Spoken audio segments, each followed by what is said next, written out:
Salam semangat semuanya, selamat bergabung di video saya.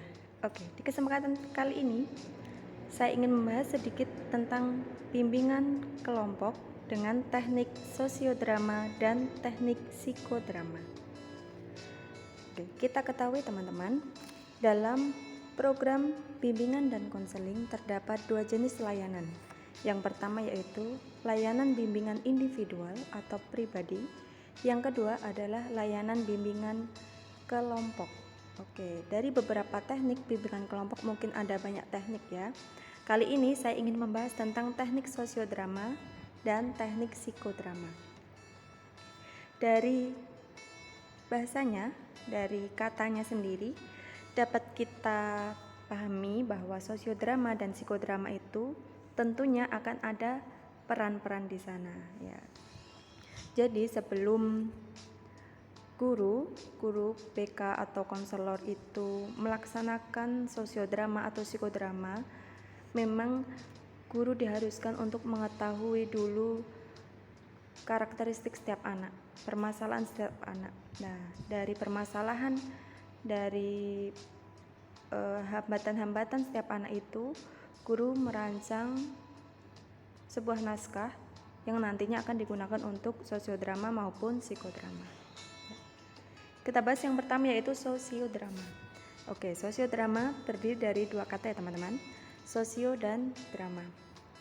Sosio sendiri artinya sosial, memerankan bagaimana bersosialisasi, bagaimana anak itu dapat berinteraksi dengan orang lain dengan peran seseorang, peran suatu tokoh seperti itu. Misal ketika di lembaga PAUD, pendidikan anak usia dini, di sana memang ada salah satu sentra, yaitu sentra bermain peran. Nah, di setiap sentra, di sentra bermain peran sudah ditentukan dulu ketika tema, misal tema profesi atau tema binatang. Guru mengambil tema kebun binatang seperti yang ada di gambar. Nah, dari tema binatang tersebut, guru men-setting ruang kelas menjadi kebun binatang. Di sana ada tempat pembelian tiket, ada hewan-hewan di sana. Lah nanti tugas anak adalah memerankan misal bagaimana menjual tiket itu seperti apa, menjadi pengunjung itu seperti apa, menjadi singa itu seperti apa. Lah dengan seperti itu, dengan demikian anak akan mampu mengasah pula perkembangan sosial emosional anak gitu. Ini sedikit cuplikan dari rencana pembelajaran gitu ya teman-teman.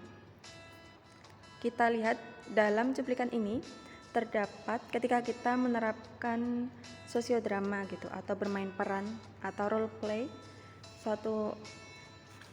di satu hari gitu, berarti guru itu tidak hanya bermain peran di sana, tetapi guru menyiapkan lagu dulu sebagai pengantar. Misal, lagu yang di sini adalah lagu ketika berjalan di hutan. Nah, guru pun juga mengatur ruang kelas atau men-setting ruang kelas layaknya ketika di kebun binatang. Loket pembelian tiket, binatang-binatang dalam kandang, kafetaria seperti itu. Guru pula juga menentukan peran-perannya. Oke, memang peran-peran ditentukan oleh guru, namun nanti anak dibebaskan untuk memilih. Nah, misal di sini ada beberapa peran, ada ibu, ayah, hingga singa, dengan ketentuan masing-masing. Oh, ibu itu diperankan berapa anak, beruang diperankan berapa anak, itu guru yang menentukan. Namun nanti anak dipersilakan untuk memilih peran yang ingin mereka mainkan.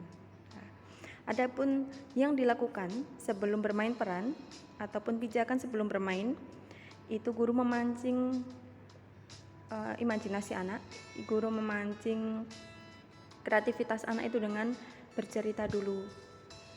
Nah, ini di sini mengambil cerita tentang penjaga hutan atau zookeeper. Lalu memberikan kosakata baru, karena memang di lembaga PAUD itu idealnya setiap hari harus memberikan kosakata baru kepada anak. Nah, kosakata yang dipakai di sini adalah pawang, kandang, dan karnivora. Lalu guru pula menceritakan alur cerita dari peran yang ada.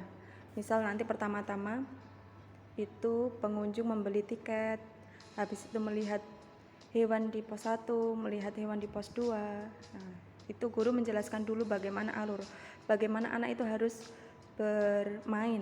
Nah, tentunya nanti ketika proses bermain itu anak akan bebas, mereka mau berperan sesuai yang mereka inginkan gitu. Yang selanjutnya yaitu psikodrama. Oke, dari katanya sendiri ada psiko dan drama. Psiko dari kata psikologis dan drama artinya kita memerankan. Itu teknik ini digunakan untuk mengatasi ataupun upaya guru untuk menyembuhkan masalah-masalah psikologi anak. Maka dari itu dinamakan psikodrama. Misal mengatasi anak yang pemalu, anak yang minder, anak yang penakut, itu kan masalah psikologis ya teman-teman. Masalah psikis lah itu guru membuat atau guru menyediakan naskah psikodrama yang nantinya akan dimainkan oleh anak gitu. Nah, ketika dalam lembaga PAUD, pendidikan anak usia dini, psikodrama yang paling simpel yang bisa diterapkan misal anak diberi kegiatan untuk bagaimana ekspresi ketika marah, bagaimana ekspresi ketika sedih, ketika senang, bahagia, itu psikodrama yang paling simpel yang bisa diterapkan anak usia dini. Oke. Memang pada dasarnya baik itu psikodrama maupun sosiodrama itu merupakan terapi individu gitu teman-teman.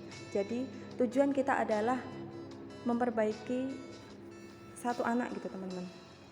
Misal si A, namun dalam setting kelompok.